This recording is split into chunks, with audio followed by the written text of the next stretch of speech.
राम मंदिर आजाद भारत की वो जीत जिसका सपना हर हिंदू ने देखा था। भारत के लिए भगवान राम केवल कहानी के पात्र नहीं हैं, बल्कि वो हमारे आदर्श हैं, हमारे संस्कार हैं। लेकिन उसी राम के मंदिर पर सालों पहले आक्रमणकारियों ने कब्जा किया और खुद भारत के ही लोगों को अपने आराध्य के लिए लड़ाई लड़नी पड़ी। कमल पुष्प सीरीज में आज हम बात करेंगे राम मंदिर आंदोलन की।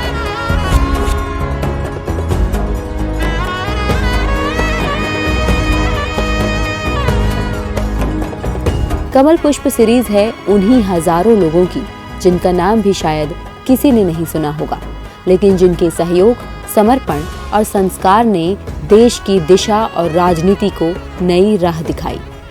ये कहानियां हैं उन्हीं गुमनाम हीरोज की, उन्हीं कमल पुष्पों की जिनकी महक से पूरा देश कुसुमित है।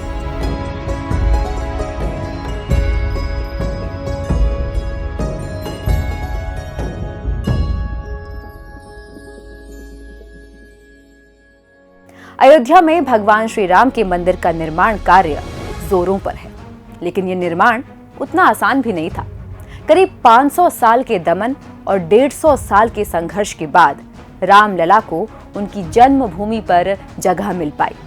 अदालतों से लेकर सड़कों तक हिंदुओं को रामलला को वापस विराजित करने के लिए संघर्ष करना पड़ा।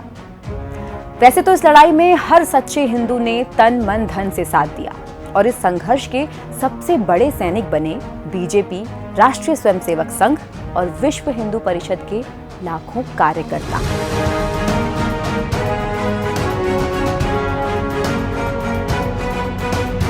सन 1528 में मुगल काल में अयोध्या में राम मंदिर तोड़ के मस्जिद बना दी गई। तब से ही राम भक्त कोशिश में थे कि जन्मभूमि पर राम मंदिर फिर से बन पाए।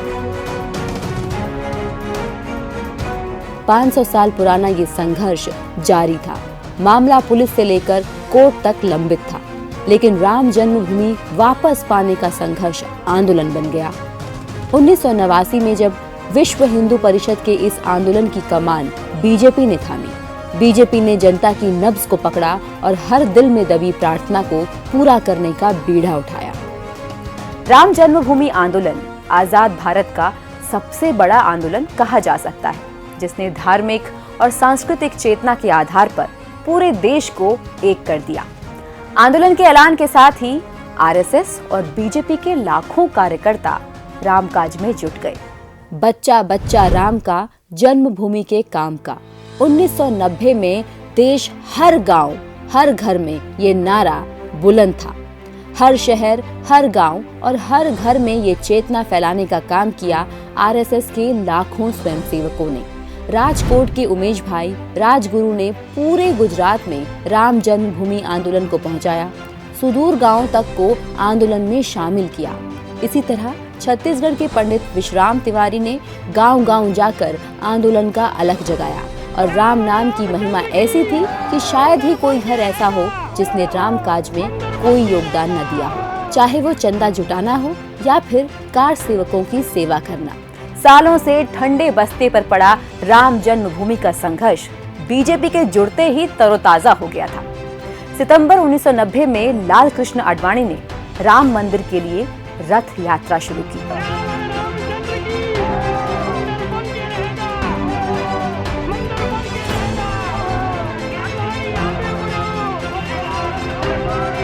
पच्चीस सितंबर 1990 में सोमनाथ से शुरू हुई रथ यात्रा को एक महीने में पूरा देश घूमकर अयोध्या पहुंचना था। योजना थी कि पूरे देश से लोगों को मोबिलाइज करके अयोध्या लाया जाए। मध्य प्रदेश के छोटे से गांव गंजवा सौदा के शीलचंद जैन 300 किलोमीटर की पैदल यात्रा करके अयोध्या पहुंचे। आंदोलन को देश भर में समर्थन मिल रहा था। बीजेपी नेता वाल्मीकि सिंह कार सेवकों का जत्था लेकर जब आजमगढ़ पहुंचे और उन्होंने अपना मकसद बताया, तो एक छोटा सा लड़का भागकर उनके चाय नाश्ते के प्रबंध में जुट गया। उसने कहा कि ये राम जन्मभूमि के लिए मेरा छोटा सा योगदान है। पश्चिम बंगाल के अनिध्य गोपाल मिश्रा ने पुरुलिया से रांची तक 4.5 किलोमीटर की कंक्रीट रोड बनवा दी ताकि कार सेवकों को कोई परेशानी ना हो। इस आंदोलन में हिस्सा लेने के लिए पूरा देश एक साथ खड़ा हो गया था। ये एक तरह से हर हिंदू के मन में सालों से दबी इच्छा का शक्ति प्रदर्शन था।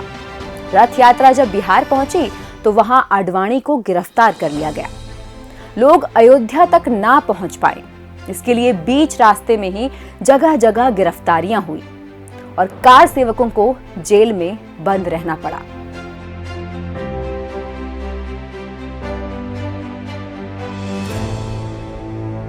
गुजरात के मेघराज तालुका के वादीलाल नाथलाल दर्जी, तमिलनाडु के PR गणपति, उड़ीसा के बीजेपी विधायक प्रवंजन राय, जो 300 कार सेवकों के साथ थे, गोरखपुर से उमेश चंद्र श्रीवास्तव को पुलिस ने रास्ते में गिरफ्तार कर लिया।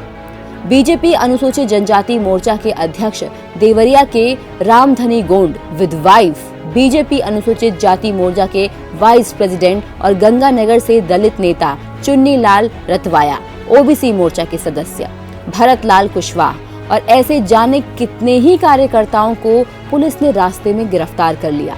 लेकिन ये गिरफ्तारियां भी इन कार सेवकों का हौसला नहीं तोड़ पाई। अलग अलग जत्थों में करीब 11 लाख कार सेवक अयोध्या पहुंच चुके थे, जिसमें बीजेपी और विश्व हिंदू परिषद के बड़े नेता विनय कटियार, उमा भारती, अशोक सिंघल से लेकर साधु संत भी शामिल थे। बाबरी मस्जिद के इलाके में कर्फ्यू लगा दिया गया था। शांतिपूर्वक आगे बढ़ रहे कार सेवकों पर लाठी चार्ज, आंसू गैस के गोले, सब कुछ छोड़ा गया, लेकिन कार सेवक फिर भी अपनी बात पर अड़े रहे। 30 अक्टूबर 1990 को मुलायम सिंह यादव के कहने पर पुलिस ने कार सेवकों पर फायरिंग कर दी। इसके बाद अलग अलग जगहों पर ये फायरिंग हुई। 2 नवंबर को पुलिस फायरिंग में करीब 1.5 दर्जन लोगों की जान गई। कलकत्ता के नौजवान कोठारी बंधु राम कोठारी और शरद कोठारी भी पुलिस की गोली लगने से जान गंवा बैठे, जिन पर पुलिस ने पॉइंट ब्लैंक रेंज से गोली चलाई थी। अगले 2 साल तक ऐसे ही यह आंदोलन चलता रहा। दिसंबर 1992 में एक बार फिर लाखों कार सेवकों ने अयोध्या कूच किया और 6 दिसंबर 1992 को कार सेवकों ने विवादित ढांचा ढहा दिया। विवादित ढांचा गिरने से नाराज दूसरे समुदाय के लोगों ने पूरे देश को दंगों की आग में झोंक दिया, जिसमें सैकड़ों लोगों की जानें गईं और देश धार्मिक हिंसा की आग में झुलस गया। सैकड़ों बलिदानों और सालों के संघर्ष के बाद आखिरकार 9 नवंबर 2019 को सुप्रीम कोर्ट ने हिंदुओं के पक्ष में फैसला सुनाया और राम मंदिर बनाने के आदेश दिए।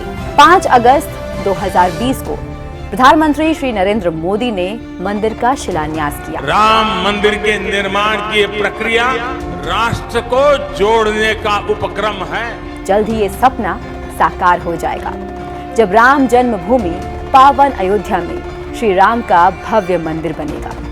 उस मंदिर की नींव के पत्थरों पर खुदा है उन हजारों कमल पुष्पों का नाम, जिनके साहस, समर्पण और संस्कारों की बदौलत ये दिन आ पाया है। ये महोत्सव है विश्वास को विद्यमान से जोड़ने, नर को नारायण से जोड़ने, लोक को आस्था से जोड़ने, वर्तमान को अतीत से जोड़ने का और स्व को संस्कार से जोड़ने